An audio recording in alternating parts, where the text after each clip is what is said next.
Môre, dis Dinsdag die 29ste September en vandag moet ek jou vertel van die oudste man wat ooit geleef het. En nee, dit is nie met toeslag nie. Al het hy 969 jaar oud geword en gesterf. Nee, ek praat van die man wat nou nog vandag steeds leef. Hy is al 5335 jaar oud. Sy naam is Henog. Hy het nooit gesterf nie. Kom ons lees saam in Genesis 5 vers 24. En Henog het met God gewandel, en hy was daar nie meer nie, want God het hom weggeneem. Dit klink eenvoudig, maar hierdie een vers verander alles. 8 keer lees ons in Genesis 5, en hy het gesterf. Adam het gesterf. Set het gesterf. Enos het gesterf. Maar by Henog, hy het nie gesterf nie. God het hom direk hemel toe geneem. Hy is nou al meer as 5000 jaar in die hemel en hy leef nog steeds. Nou die Hebreëse woord vir weggeneem is lakach. Dit beteken om oor te neem na die ander kant toe.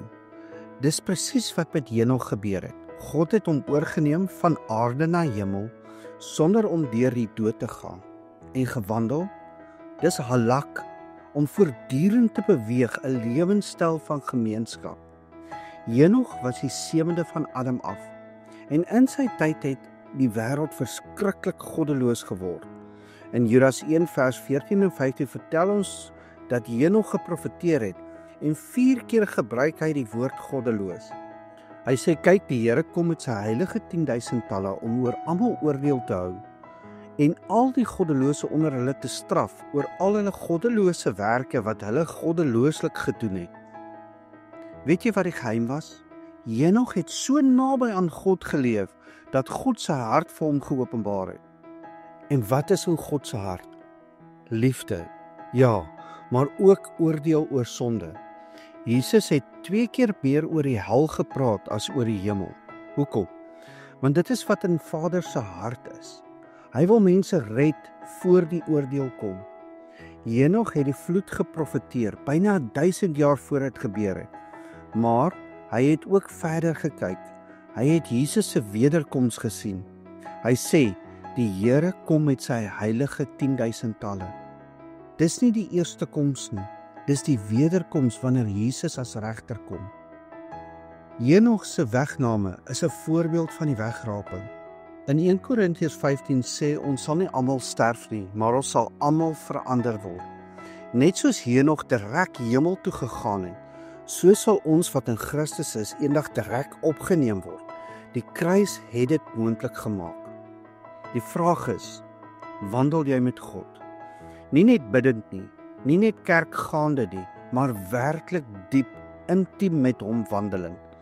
Leef jy naby genoeg dat hy sy hart met jou kan deel?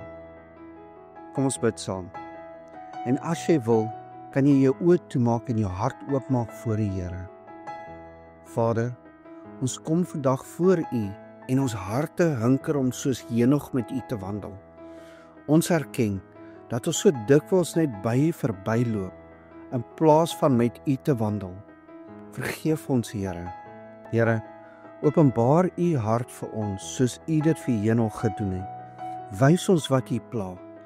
Laat ons verstaan dat U 'n God van oordeel is, maar ook van oneindige genade. Maak ons nie bang om oor oordeel te praat nie, want dit is wat in U hart is. Dis hoekom U Jesus gestuur het, om ons van daardie oordeel te red. Vader, ons dank U vir die kruis. Ons dank U dat Jesus se bloed die weg oopgemaak het vir ons om weer in U teenwoordigheid te kom. Ons dank U dat U eendag, net soos Henog, sal ons wat in Christus is ook direk hemel toe gaan by die wegraping. Ons hoef nie bang te wees vir die dood nie, want U het hom oorwin. Maak ons gereed, Here.